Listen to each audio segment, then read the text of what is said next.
بسم اللہ الرحمن الرحیم۔ حضرت خواجہ بایزید بسطامی رحمۃ اللہ علیہ اسرار و حقائق کے ماہر بے بدل تھے۔ ہمیشہ قرب الہی کے مقام پر رہا کرتے تھے۔ محبت الہی کی آگ میں سوختہ اور بدن کو مشاہدہ میں مشغول رکھتے تھے۔ احادیث نبی صلی اللہ علیہ وسلم کے متعلق آپ کی روایات نہایت اعلیٰ تھیں۔ آپ سے پہلے جتنے بھی اولیاء گزرے ہیں، کسی کو بھی طریقت میں اس قدر ملکہ نہیں تھا جتنا کہ آپ کو تھا۔ حضرت جنید بغدادی رحمۃ اللہ علیہ فرماتے ہیں کہ آپ کی ذات بابرکات ہم میں ایسی ہے جیسے کہ جبرائیل علیہ السلام فرشتوں میں، اور تمام سالکان راہ توحید کی انتہا آپ کی ابتدا ہے۔ آپ خود فرماتے ہیں کہ 2 سال تک کوئی شخص بوستان پر گزرے تب کہیں جا کر ہمارے جیسا ایک پھول کھلے۔ حضرت شیخ ابو سعید ابو الحسین رحمۃ اللہ علیہ فرماتے ہیں کہ میں تمام کائنات کو آپ سے اوپر دیکھتا ہوں مگر آپ درمیان میں نہیں ہیں، یعنی جو کچھ آپ میں ہے اللہ تعالیٰ کی محبت میں محو ہے۔ روایت ہے کہ آپ کے دادا آتش پرست تھے اور آپ کے والد بزرگان بستان میں سے تھے۔ آپ کی کرامات کا ظہور اسی وقت سے ہونا شروع ہوا جب کہ آپ اپنی والدہ کے پیٹ میں تھے، جیسا کہ آپ کی والدہ فرماتی ہیں، اگر میں اپنے منہ میں کوئی مشتبہ لقمہ ڈالتی تو آپ پیٹ میں تڑپنے لگتے تھے، اور جب تک میں اس لقمے کو نکال نہ ڈالتی آرام نہ کرتے تھے۔ اس قول کی سچائی کی دلیل یہ ہے کہ لوگوں کے اس سوال کے جواب میں کہ مرد کے لیے طریقت کی راہ میں کیا چیز بہتر ہے، تو فرمایا کہ مادرزاد دوست۔ پھر لوگوں نے پوچھا کہ اگر یہ حاصل نہ ہو، فرمایا کہ پھر چشمے بینا چاہیے۔ پھر پوچھا کہ اگر یہ بھی حاصل نہ ہو، فرمایا کہ پھر سننے والے کون؟ عرض کی کہ اگر یہ بھی نہ ہو، فرمایا کہ پھر مرگ مفاجات۔ نقل ہے کہ جب آپ کی والدہ نے مکتب بھیجا تو ایک دن سورہ لقمان پڑھتے پڑھتے جب آپ اس آیت پر پہنچے جس کا ترجمہ ہے میرا شکر کرو اور اپنے ماں باپ کا شکر کرو، تو آپ نے استاد سے اس آیت کا مطلب دریافت کیا۔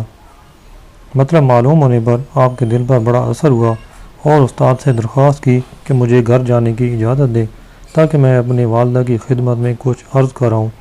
چنانچہ اجازت لے کر جب آپ گھر آئے تو والدہ نے دریافت کیا کہ کیوں آیا ہے، کیا کوئی لایا ہے یا کوئی عذر پیش ہے؟ عرض کیا کہ نہیں، بلکہ یہ آیت پڑھ کر میرے دل پر بڑا اثر ہوا ہے اور اس کے متعلق یہ عرض کرنے کے لیے آیا ہوں کہ 2 جگہوں پر میں خدمت ادا نہیں کر سکتا، یا تو مجھ کو خدا سے مانگ کر ہمیشہ کے لیے اپنی خدمت کے لیے رکھ لو، یا مجھ کو خدا کے حوالے کر دو تاکہ اسی کی خدمت میں لگا رہوں۔ والدہ نے فرمایا برخوردار، میں تمہیں اللہ کی خدمت کے لیے چھوڑتی ہوں اور اپنا حق بخشتی ہوں، جا اور خداوند تعالیٰ کا بن جا۔ اس کے بعد آپ نے بسطام کو چھوڑ دیا اور 30 سال تک جنگلوں میں ریاضت کرتے رہے۔ 113 بزرگان دین کی خدمت کی، ان سب سے فائدہ حاصل کیا۔ ان اولیاء اللہ میں سے ایک امام جعفر صادق رحمۃ اللہ علیہ بھی تھے۔ روایت ہے کہ ایک دن آپ امام جعفر صادق رحمۃ اللہ علیہ کی خدمت میں بیٹھے تھے۔ حضرت امام نے فرمایا کہ بایزید وہ کتاب طاق سے اٹھا کر دے دو۔ آپ نے فرمایا کون سے طاق سے؟ حضرت امام رحمۃ اللہ علیہ نے فرمایا کہ عرصے سے تم جہاں رہتے ہو اور ابھی تک تم کو طاق کا پتہ نہیں۔ آپ نے عرض کیا کہ مجھے اس سے کیا کہا کہ آپ کی موجودگی میں سر اٹھاؤں، میں کوئی سیر کرنے کے لیے یہاں حاضر نہیں ہوا۔ حضرت امام صادق رحمۃ اللہ علیہ نے فرمایا اگر ایسا معاملہ ہے تو واپس بسطام کو تشریف لے جاؤ، تمہارا کام ختم ہو گیا ہے۔ روایت ہے کہ ایک دفعہ لوگوں نے آپ سے عرض کی کہ فلاں جگہ پر ایک بزرگ تشریف فرما ہے، چنانچہ آپ اس کی زیارت کے لیے تشریف لے گئے۔ اتفاقاً اس نے قبلہ شریف کی طرف منہ کر کے تھوکا۔ یہ حال دیکھ کر آپ فوراً تشریف لے آئے اور فرمایا اگر یہ شخص ذرا بھر بھی طریقت جانتا ہوتا تو شریعت کے خلاف عمل نہ کرتا۔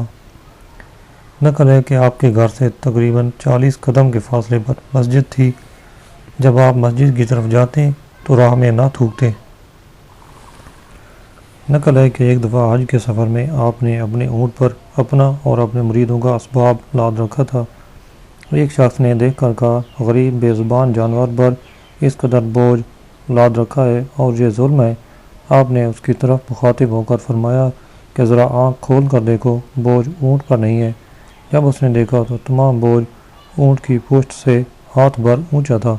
اس شخص نے سبحان اللہ کہا۔ آپ نے فرمایا اگر میں اپنا حال تم لوگوں سے پوشیدہ رکھ کر دوں تو تم طعن کرتے ہو، اور اگر ظاہر کر دوں تو تم اس کے دیکھنے کی اہلیت نہیں رکھتے۔ ایسی صورت میں تم لوگوں سے کیا سلوک کیا جائے؟ غرض حج اور زیارت مدینہ منورہ سے فارغ ہو کر آپ کو اپنی والدہ کی خدمت میں حاضر ہونے کی خواہش ہوئی اور بستام کو چل پڑے۔ جب لوگوں کو آپ کی آمد کا علم ہوا تو وہ استقبال کے لیے شہر سے باہر آئے۔ جب آپ نے یہ ماجرا دیکھا تو خیال کیا کہ یہ لوگ ایسا نہ ہو کہ خداوند تعالیٰ سے غافل ہو جانے کا سبب بنے، ان سے چھٹکارا پانے کی کوئی تجویز کرنی چاہیے۔ چنانچہ کچھ لمحہ سوچ کر آپ نے نان بھائی کی دکان سے ایک روٹی خریدی اور کھانی شروع کر دی۔ چونکہ رمضان المبارک کا مہینہ تھا اس لیے لوگ آپ کو رمضان المبارک میں اس طرح کھاتے دیکھ کر برگشتہ ہو گئے۔ آپ نے اپنے مریدوں کی طرف مخاطب ہو کر فرمایا کہ دیکھا شریعت کے ایک مسئلہ کے خلاف میں نے عمل کیا تو لوگوں نے میرے ساتھ کیا رویہ اختیار کیا۔ نقل ہے کہ صبح کے وقت آپ اپنے گھر کے دروازے پر گئے، کان لگا کر سنا تو آپ کی والدہ خداوند کریم سے وضو